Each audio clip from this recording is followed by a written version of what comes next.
Hey guys, and welcome to my channel.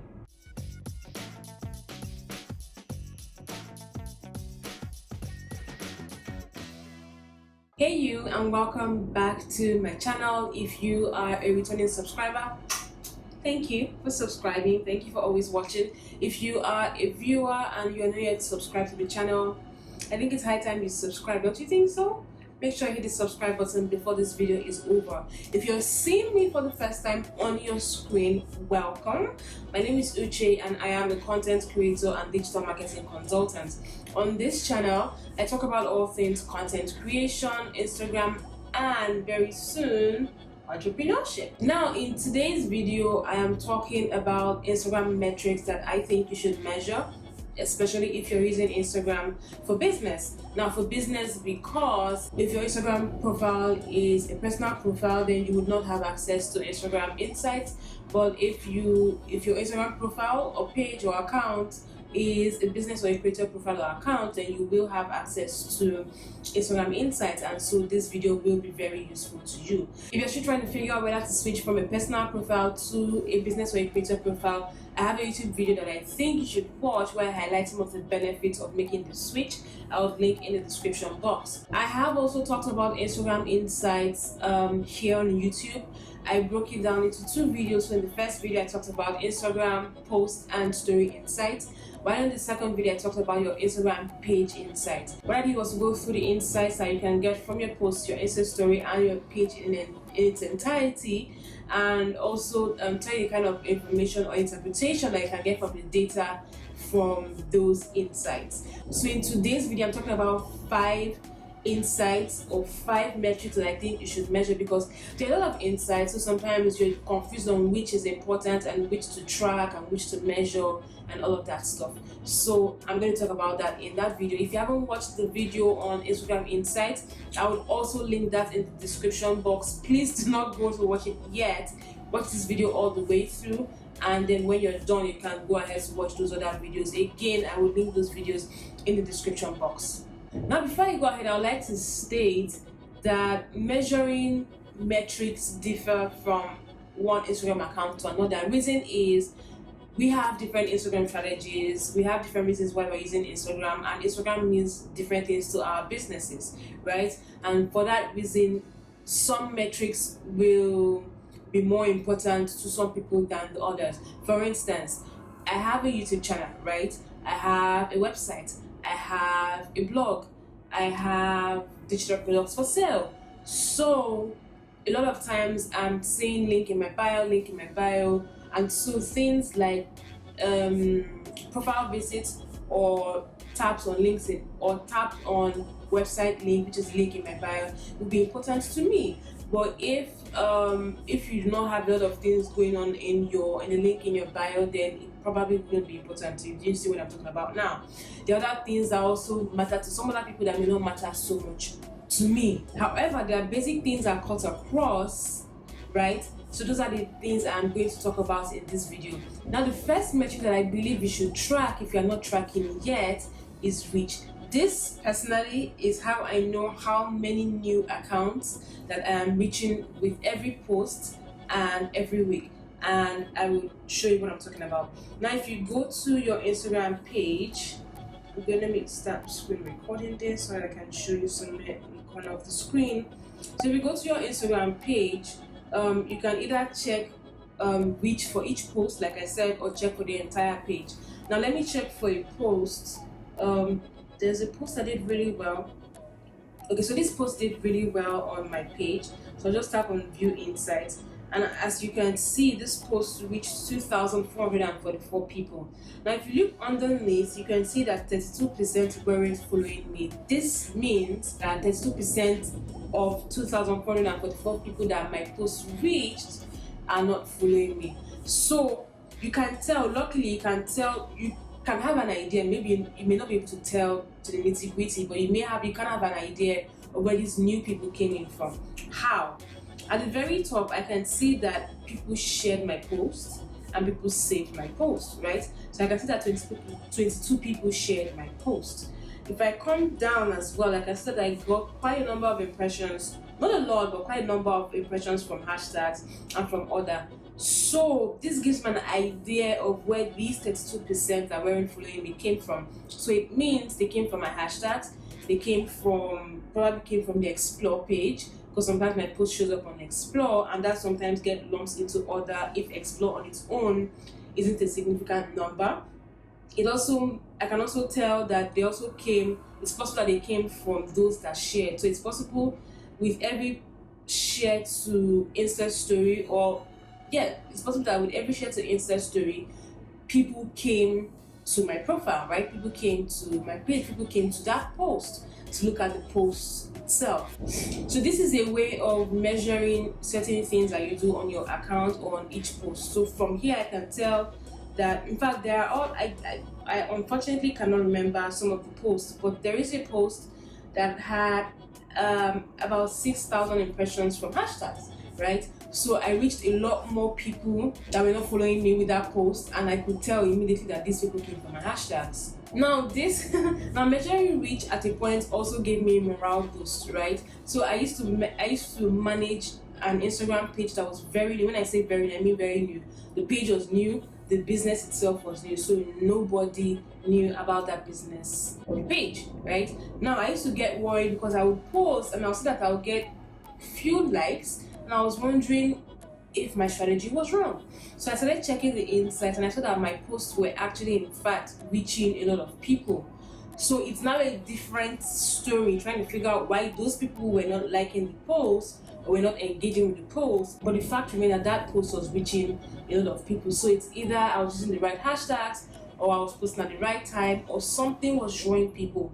But why they were not liking or engaging is a different ballgame. Now the second metric I believe you should measure is your profile visits. Now for me, this is a way of measuring my overall performance, either of each post or the page on a weekly basis. Now each post is because you can also measure this underneath each post, and for the page because you can get this from the overall insights for your Instagram page. Again, I explained this in one of the insights videos, so after this video make sure you watch one of those videos. So if you check the insights for a post and you see that you had a lot of profile visits, it's an indication that you did something good on that post. So it's either you use fantastic hashtags and so you were showing up on the hashtag feed or the community post, or it means that people found your post interesting and then they were sharing. Again, you can see all of these things from the post insights. If you're also running ads during that period, then it means that people saw the ads and thought your ads were interesting and decided to come on your profile.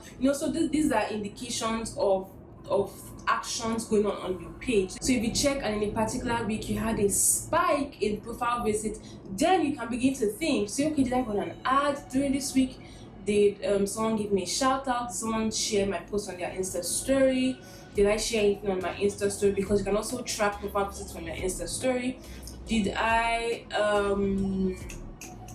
what hashtags did I use on that particular day? Things like that. So you can measure things that you have done on your page based on the visits to your profile for the week. And this also helps with your content strategy. So if you notice that, for instance, you had a spike in profile visits on Thursday, and you checked and you didn't run any ad for that week on Thursday, and all you did for that week or that particular day was to post something, then it's an indication. You also match this with other metrics, right? So sometimes you don't just check one metric alone as a standalone or in isolation.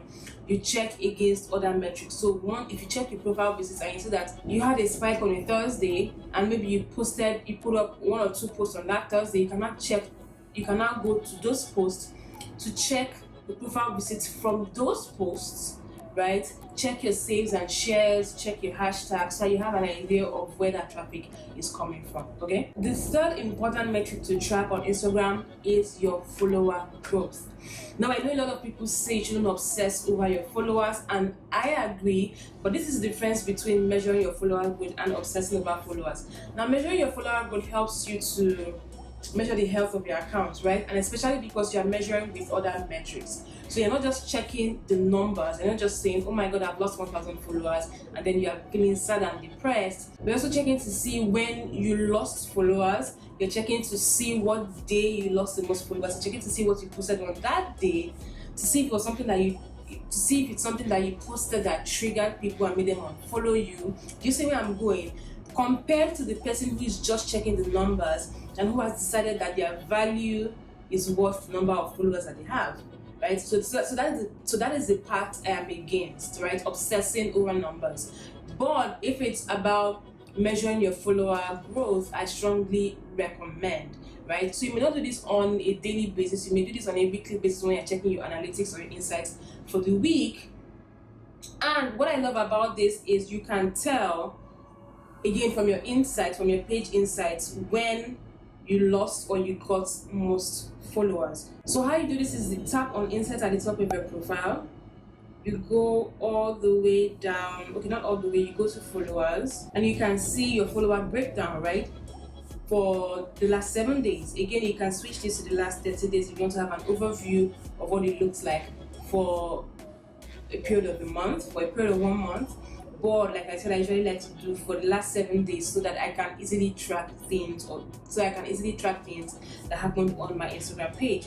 Now, if you want to see, so it shows you an overview of what happened for the past 7 days. But if you want to track day by day, so you can tell on what day you had the most follows and the most unfollows, it's simple. You just come to this chart, you tap on each day, right? You can see the days underneath. Tap on each day and it shows you at the top. So you would see for Wednesdays I had 3 people follow me and 2 people unfollow me. On Thursday I had 16 people follow me and 2 people unfollow me. On Friday I had 12 people follow me and 6 people unfollow me. So you can see day by day, right? So if you see that on a particular day you had a spike of followers, again you can go to check your page to see what happened on that day. So for me, I can see that I had a spike of followers on Thursday and Friday. And that's because I was running an ad. Like I started running the ad on Thursday, right? So I ran the ad Thursday, Friday, Saturday, Sunday, Monday. So it was Black Friday to Cyber Monday. So it was a Black Friday to Cyber Monday ad, right? So I can tell why I had this surge, not a surge, but I can tell why I had this number of followers on this particular day. Now, if you see that you lost followers on a particular day, you can also tell. So you can go back to your profile or your page to see what you posted on that day or the day before, and try to see if it's something that triggered people. Was it controversial? Is it possible that people unfollowed you because of that post? Because of something that you said in the caption, or something that you posted on your Insta story on that day. All of these things help you to track, which is why I say you should do this every week, because it's easier to remember things, it's easier to track things compared to when you do for a 30-day period. Now, people unfollowing you can be for a number of reasons, right? So this is why people would say don't obsess over your followers. It's because sometimes it's out of your control. For instance, my Instagram page was a personal Instagram page, right? It used to be just selfies, family pictures, and that's it. And I would post whenever I felt like posting. No posting schedule, no pattern, nothing. And then this year in April, I made a switch, right? And started taking it more professional, started posting beyond selfies, started posting tutorials and tips and my YouTube videos and stuff like that. So if during that transition period I lost a lot of followers, it makes sense that those that unfollowed me probably unfollowed me because it's like, madam, we followed you because of your fine pictures. Why are you now telling us about YouTube videos and telling us about this product that you're reviewing and all of that? Okay, so this is why people would say don't obsess, because sometimes all of these things are beyond your control. It can also be because people have followed you hoping that you will follow them back and you didn't. So it's like, okay, I have followed you, you're not following me back, so I'll unfollow. So people unfollow for a number of reasons. So while you track, do not obsess. You're tracking because you want to understand why certain things are happening. So if it's something that you can control, then you adjust and you retain your followers. Now, the fourth metric, which is my favorite metric to track on Instagram, is saves and shares. This is a no-brainer. I think it is a no-brainer because it is automatic. It automatically tells you that the content is fantastic. Simple. If you have put up a post and you have a lot of people sharing it and a lot of people saving it, then it means it is very valuable. Now, on my page, I find that the posts that get shared and saved the most are carousel posts with tips and tutorials. There is one exception, however, that shocked me, which was a post that I put up towards the end of that whole EndSARS phase. I think it was the 20th. No, it wasn't the 20th. It was the day we had the address by our president that shocked everybody, right? For some reason, people were sharing and saving that post. I'm not sure why people were doing that, right? So that's the only anomaly. But when I check my insights, right, I see that the posts that get the most saves and shares are typically tutorials, typically tips, right? And so it means that people found those posts useful. So I mean, this is basic. This is straight to the point. This is just clear. It's just simple and clear. The posts that get the most saves and shares were the most valuable posts, and it's also an indication of the kind of posts that people love to see on your page, right? So since I have seen that people love tips and tutorials, then I may decide that, you know what, I'm going to incorporate that more into my content strategy because it means people find those things valuable.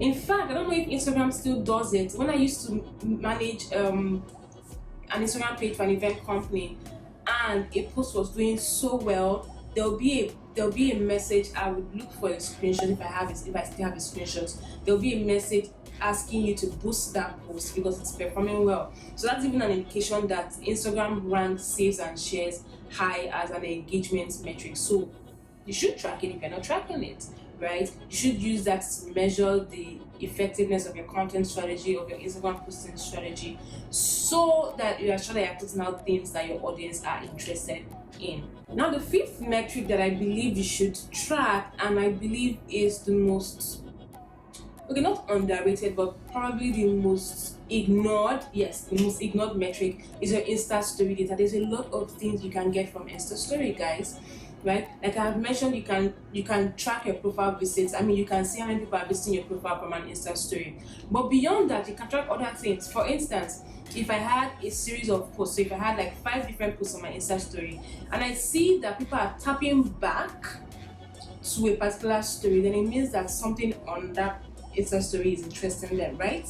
So I can go back to check to see what I posted and see what could possibly interest people. Now, if you're an influencer or a content creator and you post brands a lot on your Insta story, and you notice that people are tapping on the sticker or the tags for a particular brand, then it means that something you have posted has interested them. So maybe you have posted a hair brand. It means that people love the hair so much and they want to see who you got the hair from. If you've posted something from a jewelry store, then it means people love the jewelry so much that they want to see where you got it from. If you have posted an offer on your Insta story, either from a vendor or from a brand as an influencer or a content creator, then it means people are interested in that offer, and so they are tapping to see the brand that is giving that offer, right? So there are a lot of things, a lot of information that you can get from your Insta story. So do not ignore your Insta story because well, it is Insta story. It is Insta story and it is important. If it wasn't important, Instagram would not give us insights for Insta story. So if they are giving us insights for Insta story, it's because they have seen that it is important. So you should track that data. And that's it, guys. So this is particularly important, especially now that Instagram is still testing out hiding public like accounts, right? So these are other ways that you can use to measure your efforts on Instagram. And again, it helps you to understand your target audience better. So for instance, your profile visits, you can tell what is driving people to your profile. For your Insta story data, if you have a lot of sticker tags, you can tell what brands people or what offers or products people like to see on your Insta story. If people are saving and sharing one content more than the other, then it means that people are finding that content more valuable than the other, right? So all of these help you to understand your target audience better and what resonates with them, and in turn would help you to adjust your Instagram strategy and your content strategy so that you are not wasting efforts on Instagram. So I hope these help. Again, I would link the mentioned videos in the description box. So I have 3 videos for you to watch. One is if you're still trying to decide between switching from a personal profile to a business or creator profile. That's one video for you to watch because I highlight the benefits of making the switch.